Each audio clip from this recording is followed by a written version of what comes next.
You keep telling yourself that you are preparing for the next chapter, but if you are honest, you are mostly postponing it. You are gathering information without transformation, consuming words without letting them become action, imagining the life you want without creating the structure that could hold it.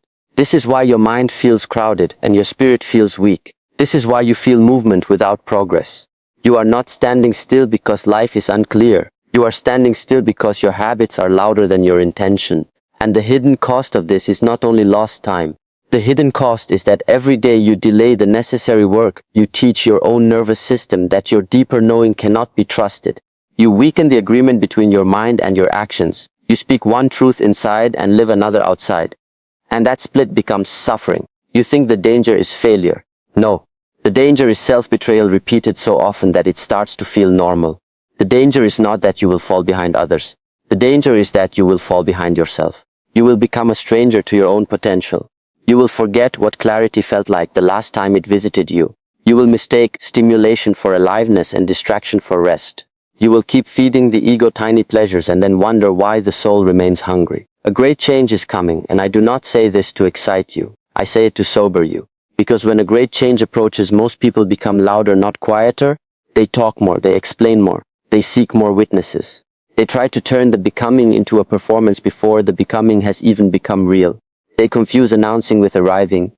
They confuse visibility with truth. They confuse the reaction of others with the strength of their own center. And this is where the energy begins to leak. This is where the vessel cracks before it is full. So you must learn a distinction that can protect you. Discipline versus motivation. Many people worship motivation because motivation is pleasant. It arrives with emotion. It gives you a temporary high. It lets you feel ready without being ready. But motivation is like wind on the surface of a lake. It changes direction easily. Discipline is different. Discipline is the depth beneath the surface. Discipline is what remains when the weather changes. Discipline is what carries you when your feelings no longer cooperate. If you build your life on motivation, then your progress will depend on your mood. And your mood is one of the least trustworthy leaders in your life. If you build your life on discipline, then the day may be heavy and still the work gets done. The mind may be restless and still the body sits down. The emotions may be turbulent and still the breath returns to rhythm. This is how a warrior is formed. Not in moments of inspiration, but in moments of obedience to a higher intention. Look at the training hall. A beginner enters and wants to feel powerful immediately. He wants the strike to look clean on the first day. He wants the balance without the shaking. He wants the calm without meeting the chaos that lives inside him. But the master does not begin there. The master begins with stance, with feet, with breath, with spine, with repetition so plain that the ego becomes irritated again. Because the master understands something the student does not yet understand. A powerful movement is born from invisible foundations. If the stance is weak, the strike will betray you. If the breath is shallow, the mind will betray you. If the spine collapses, the spirit will soon follow. What you call small things are not small things. They are the architecture of who you become. You want a great change, but you still negotiate with the habits that created your current suffering. You want a new life, but you still protect the patterns that belong to the old one. You want clarity while feeding confusion. You want peace while entertaining noise. You want resilience while avoiding discomfort. This is why nothing stabilizes. Because inside you there are two authorities speaking at once. This one voice says rise and the other says later. One says train and the other says maybe tomorrow. One says be silent and the other says let them know. And every time you obey the lower voice you make it stronger. Silence is not emptiness. Silence is containment. Silence is how power matures. Think of water high in the mountains. It does not shout while gathering. Snow melts quietly. Streams form quietly. Depth is created quietly. And then one day that water can carve stone. Not because it was dramatic, but because it was persistent. This is how inner work happens. Not through one emotional breakthrough that you broadcast to the world. Through accumulated honesty. Through consistent return. Through the willingness to sit with yourself long enough that the noise begins to separate from the knowing. The ego hates this. The ego wants witnesses. The ego wants confirmation that you are changing before the change has actually taken root. The ego wants to speak because speaking gives the illusion of progress. The ego loves symbolic movement because symbolic movement looks like courage from a distance. But the real courage is quieter. The real courage is to withdraw your energy from performance and invest it into practice. The real courage is to stop explaining yourself to people who are not living your life. The real courage is to let your transformation remain unseen until it has become undeniable. Think of a blade being sharpened. The blade does not become sharp because it is admired. It becomes sharp through friction, through pressure, through contact with something rough enough to refine it. This is why difficulty is not your enemy. Difficulty is the stone. If your life has become uncomfortable, this does not automatically mean you are on the wrong path. Many times it means you have finally reached the part of the path that can shape you. The obstacle is not always an interruption of your journey. Often it is the exact training your journey requires. But only a disciplined mind can recognize this. A reactive mind sees inconvenience and immediately interprets it as punishment.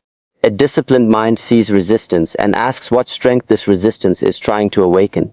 You have been too available to distraction, too available to emotional turbulence, too available to the moods of other people, too available to every impulse that passes through your mind.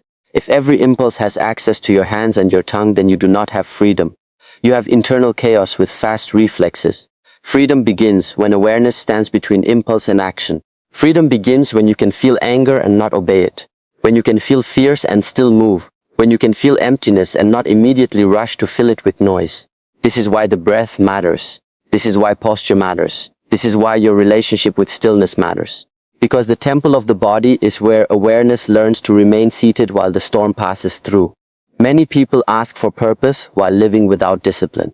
But purpose cannot stay in a life that has no structure. Purpose is not just a feeling of meaning.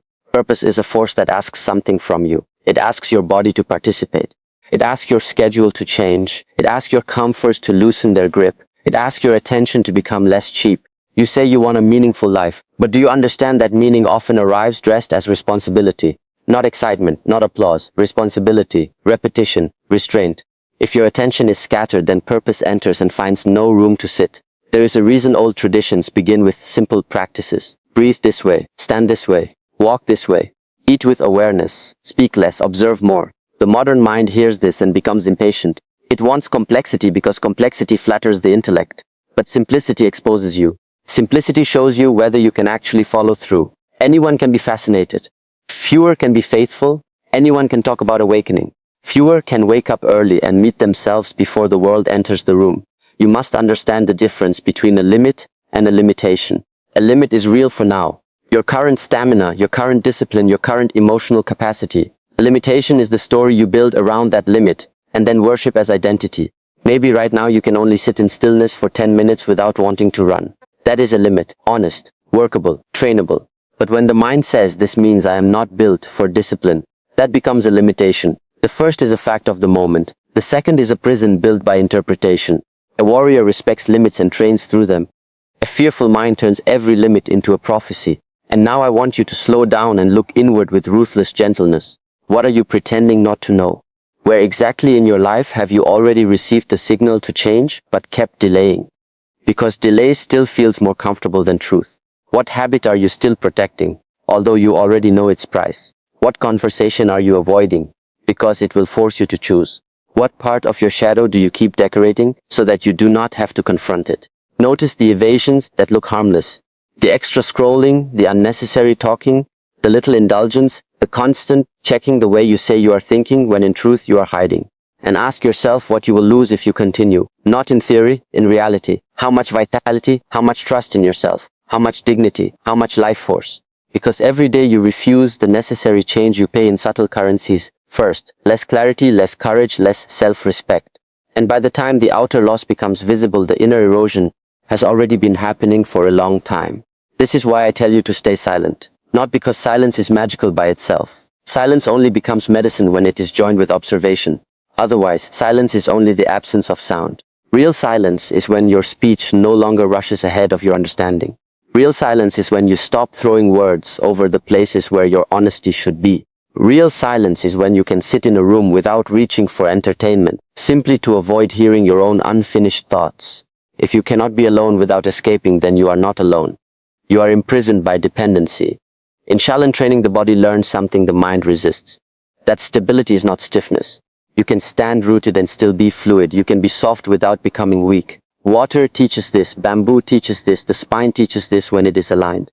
When you are aligned, you no longer spend so much energy managing contradiction. Your inner flame stops flickering in every passing wind. Your presence becomes transparent. People trust you more not because you speak more loudly, but because your energy is less divided. They feel that you are not performing yourself. They feel that your words come from somewhere practiced. And this is what you need now. Somewhere practiced inside you. Because change is coming whether you are ready or not. A season will end. A truth will reveal itself. A comfort will fall away. A responsibility will arrive. And if you have not trained your awareness, then you will meet this change as a victim of circumstance. You will panic. You will speak too soon. You will seek the wrong advice from the wrong people. You will confuse urgency with importance. You will move from restlessness instead of from intention. But if you have trained, then the same event becomes initiation. The same loss becomes purification. The same uncertainty becomes a field in which awareness can lead. Do not wait until the storm to discover whether your center exists. Create the center now, in ordinary hours, in boring repetition, in private discipline. This is what people do not want to hear. They want the great teaching but avoid the daily drill. They want the transformation but not the structure. They want the result while remaining loyal to the habits of their previous self.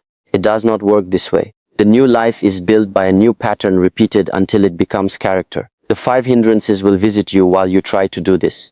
Sensory desire will whisper that one more comfort is harmless. One more scroll, one more distraction, one more escape, one more indulgence. Ill will tell you to blame someone, to rehearse old resentment, to make another person the reason you do not begin. Dullness and drowsiness will fall over your mind like a heavy cloth and say not now. Restlessness and anxiety will push you to move without direction, simply to avoid meeting what is inside. And doubt will arrive with a calm face and ask whether any of this matters, whether you can really change, whether this is natural for someone like you. See these visitors clearly. Do not identify with them. Do not call them self. They are conditions moving through awareness. If you bow to them every time, then they become your teachers. If you witness them without obedience, then awareness becomes your teacher. The breath is your first master in this work, not because breathing is mysterious, because it is honest. The breath tells you immediately how you are living. Rushed breath, rushed mind, collapsed, held breath, held fear, smooth breath, smoother perception. And when you return to the breath with awareness, you are not escaping life. You are training the instrument through which life is experienced. You are teaching the body that it does not have to obey every alarm. You are teaching the heart that stillness is not danger. You are teaching the mind that it can observe without immediately interfering. This is inner work, not decoration, not image, not spiritual language used as perfume over confusion. Inner work is the deliberate cleaning of the lens through which you experience yourself and the world. Inner work is when you stop asking only what do I want and begin asking what in me keeps sabotaging what is good for me.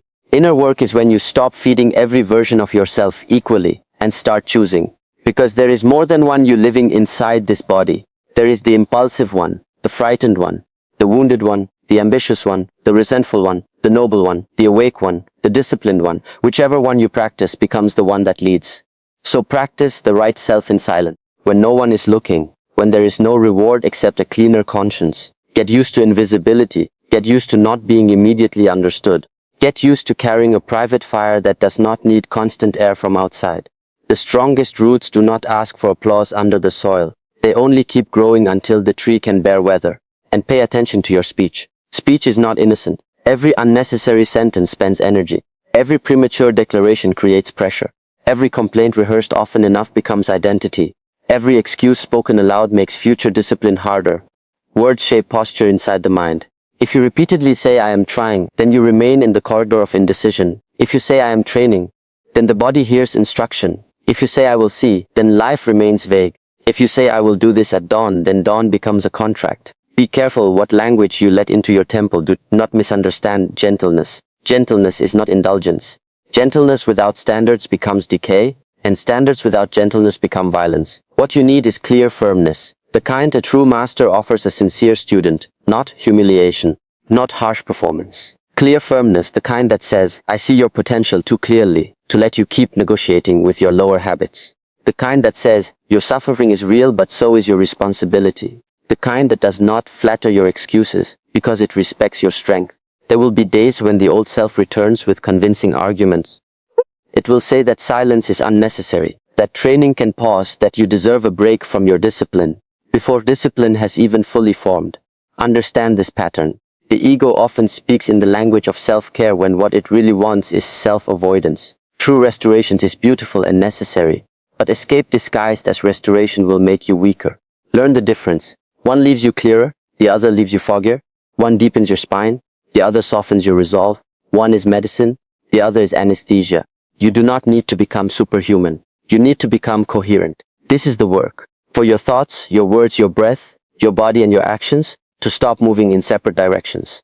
Coherence is power. Coherence is peace. Coherence is why a small person with strong presence can influence a room more than a loud person with scattered energy. Coherence is why some people speak little, and still their words land like a bell in a valley. They are not borrowing force from performance. They are speaking from alignment. And alignment is built through drills. Not fantasies, not endless analysis. Drills a repeated form that carries intention into the body until intention no longer depends on inspiration. This is why training matters. The body must learn what the mind claims to value. Otherwise, your values remain poetry. Beautiful perhaps, but weak under pressure. When fear comes, will your body remember how to stay? When anger comes, will your tongue remember restraint? When sadness comes, will your spine remember dignity? When uncertainty comes, will your awareness remember the breath? Only training can answer these questions, so stop waiting for the perfect emotional climate. Train in winter. Train in the heat. Train when the mind wants to bargain. Train when the mood is ordinary. Especially then, because if you only practice in extraordinary moods, then your life will remain dependent on rare weather. The master does not wait for the sky to approve. The master enters the hall and begins. And now listen carefully, because I will leave you with something simple and non-negotiable. Do this for one full moon. For the next 30 nights and 30 mornings, keep the first hour of your day protected by silence. No phone, no messages, no music, no conversation. Rise, sit upright and breathe for 20 minutes, with full awareness of the inhale and the exhale. After that, train your body for 20 minutes minimum. Walk, stretch, strike, hold, balance, whatever is honest, but do it with intention and without interruption. Then write by hand for 10 minutes only one page. Answering this question, where did I betray or honor myself yesterday? Keep this private, tell no one about the practice. Explain nothing. Seek no praise. If you miss a day, you begin again from the first night of the next moon. One full moon. Guarded silence, disciplined body, honest reflection. Let this become your gate. Then watch what leaves your life when you stop feeding it. What cannot survive your silence was never your strength.